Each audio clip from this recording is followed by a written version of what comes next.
Prince Charles and the Duchess of Cambridge are essential pillars of the royal family, and share one key royal in common, Prince William.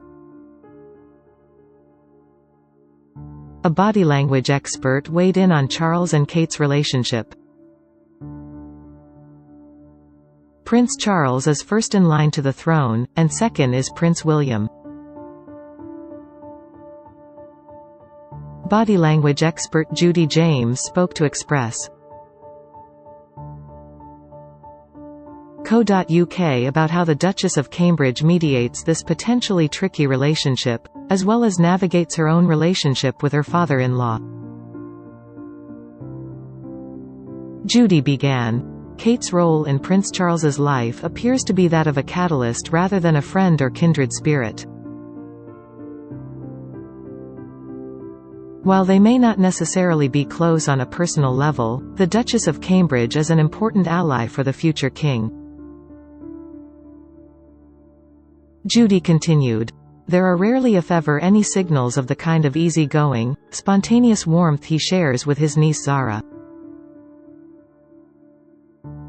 Prince Charles and Zara differ enormously personality-wise, with Judy once commenting that Charles is a rather hands-off, stuffy-looking kind of a guy, while Zara is the most spontaneous and gloriously gregarious-looking royal adult. However, the two share a special bond, and Zara is very tactile with her uncle despite perhaps this not being in his nature, giving warm hugs at engagements. In contrast, the secret reason why he so often looks happy and fun-loving in Kate's company might be more to do with the fact that she forms an integral buffer or airbag role in the relationship triangle that includes his son William, Judy suggested.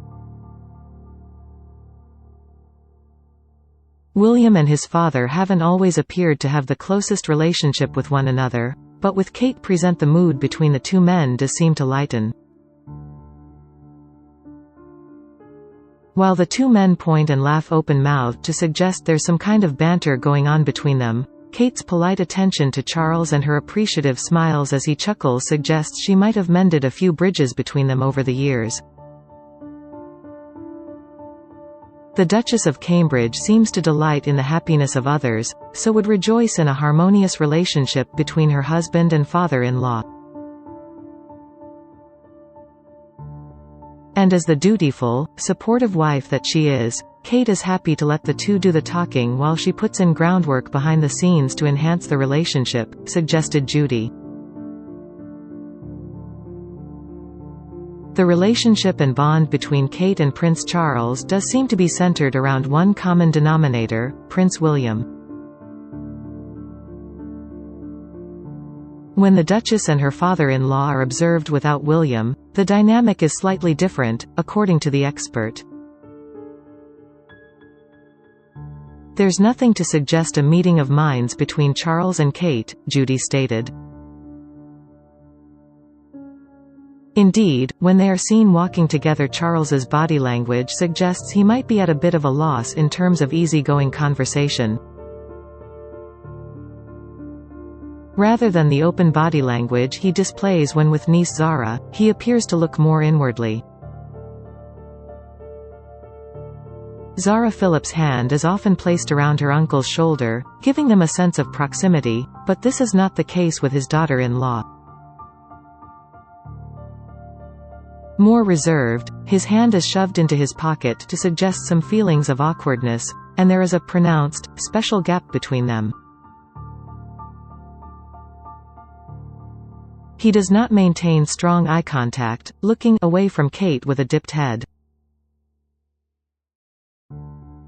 Kate's body language always looks respectful and careful with her father-in-law, and although her air of polite caution might not resonate with Charles, it is clear she is exactly what he needed as the kind of calming and non-disruptive daughter-in-law that will help hold the fractured royal firm together by never putting a foot wrong. This indicates that their relationship is one based on mutual understanding and a common goal as opposed to shared banter and frivolity.